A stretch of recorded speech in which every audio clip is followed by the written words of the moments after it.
नमस्कार प्रिय दर्शकों, स्वागत है आपका कल्याण कर्म में।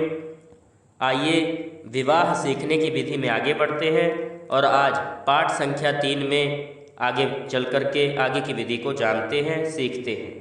अब तक आप 2 पाठ पढ़ चुके हैं, उनमें आप कंकण बंधन, हरिद्रा लेपन, मंडप स्थापन आदि तक सीख चुके हैं। आइए आगे की विधि में आगे बढ़ते हैं और बारात प्रस्थान से आरंभ करते हैं। बारात प्रस्थान के पहले वर और सहबाला दोनों मंडप में पूर्वाभिमुख बैठे। वर के उपवस्त्र, जो ऊपर दुपट्टा डाला होता है कंधे में वर के, उसमें नारियल, द्रव्य, पीला चावल बंधा रहे और मोर, सहरा जो होता है, उपवस्त्र इत्यादि की मान्यता के द्वारा बांधा जाए।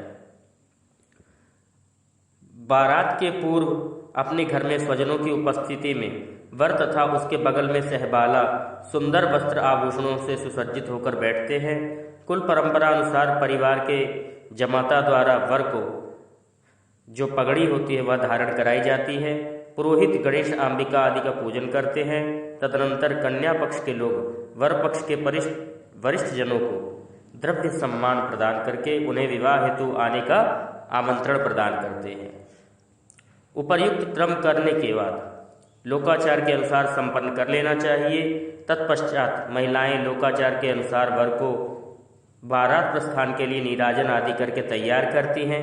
तदनंतर वर मंगल वाद्यकों के निनाद के साथ अश्व पर सवार होकर अथवा जो भी आज के रीति रिवाज में चलती है गाड़ी में जाकर के कन्या के पिता के घर की ओर यात्रा करे।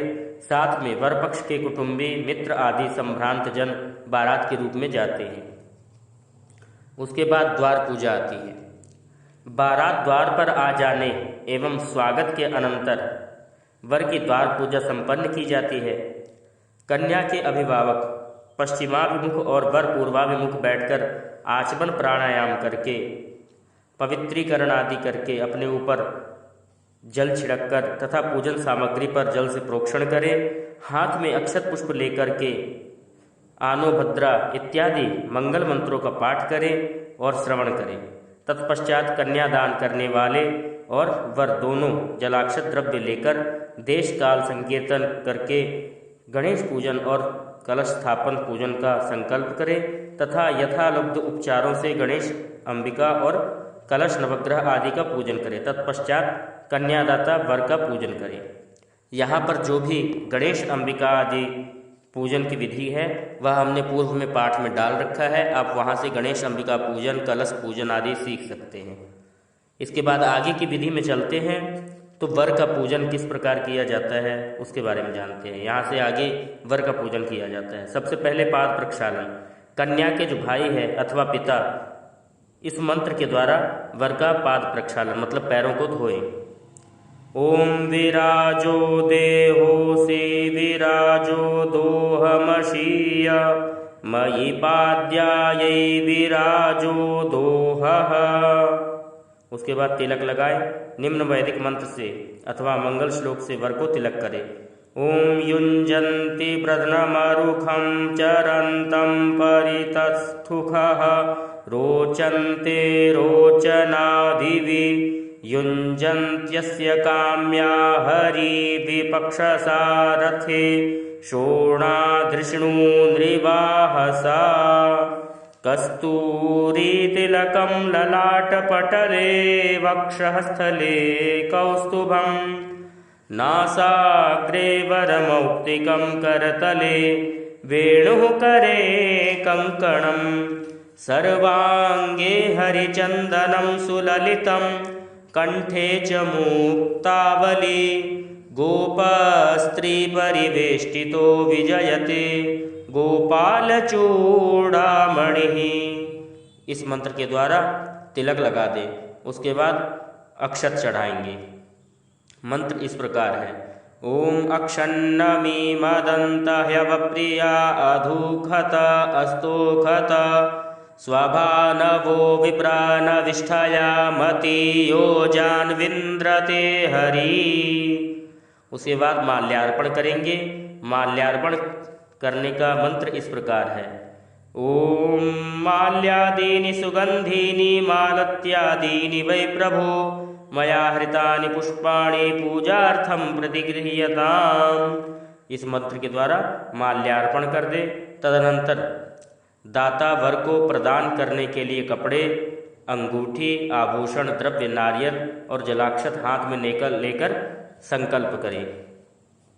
ओम विष्णुर्विष्णुर्विष्णुः ओम अद्य कृतैतद् वरपूजन कर्मणः सांगता सिद्ध्यर्थं तत्संपूर्ण फल प्राप्त्यर्थं बारहस्पत्यानि दक्षिणासहितानि इमानि वासांसि अग्निदैवतंच इदं सुवर्णांगुलीयकम् अमुक गोत्राय, जो भी गोत्र हो वर का वह गोत्र बोले। उसके बाद अमुक शर्मणे, वर्मणे, गुप्ते, जो भी उसका सरनेम हो वर का वो बोले। उसके बाद वराय तुभ्यम संप्रददे, इस प्रकार बोलते हुए इसके उपरांत कन्यादाता और वर भूयसी दक्षिणा संकल्प करे।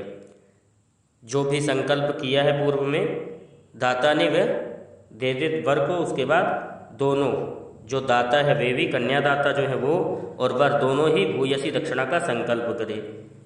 संकल्प इस प्रकार है। ओम अद्य कृतैतद् वरपूजन कर्मणः सांगता सिद्ध्यर्थं तन्मध्ये न्यूनातिरिक्त दोष परिहारार्थं नानानाम गोत्रेभ्यो ब्राह्मणेभ्यो भूयसीं दक्षिणां विभज्य दातुमहमुत्सृज्ये। इस प्रकार संकल्प करके ब्राह्मण को दे दें। उसके बाद विष्णु स्मरण करेंगे इस प्रकार बोलते हुए। ओम प्रमादात् कुर्वतां कर्म प्रच्यवेताध्वरेषु यत् स्मरणादेव तद्विष्णोः संपूर्णं स्यादिति श्रुतिः यस्य स्मृत्या च नामोक्त्या तपोयज्ञक्रियादिषु न्यूनं संपूर्णतां याति सद्यो वन्दे तमच्युतम्। ओम विष्णवे नमः। ओम विष्णवे नमः। ओम विष्णवे नमः। ओम सांब सदाशिवाय नमः। ओम सांब सदाशिवाय नमः। ओम सांब सदाशिवाय नमः। इस प्रकार वर पूजन तक की विधि को आपने पाठ संख्या 3 में समझ लिया है। आज के पाठ में हमने बारात प्रस्थान के पूर्व में जो कर्म होते हैं उनके विषय में जाना। उसके बाद वर पूजन किया जाता है उसके विषय में अच्छे प्रकार से समझ लिया। आगे की विधि में अगले पाठ में बताएंगे आपको। जानने के लिए हमारे चैनल को जरूर सब्सक्राइब कर लें और बेल आइकन की घंटी को दबा लें ताकि हम आगे जो भी वीडियो डालें उसकी नोटिफिकेशन आपके पास आती रहे, आप हमारी वीडियो देख सकें और सीख सकें। और वीडियो को लाइक करें, शेयर करें और कमेंट में अपने भाव जरूर प्रकट करें। मिलते हैं अगले पाठ में, तब तक के लिए जय श्री राम।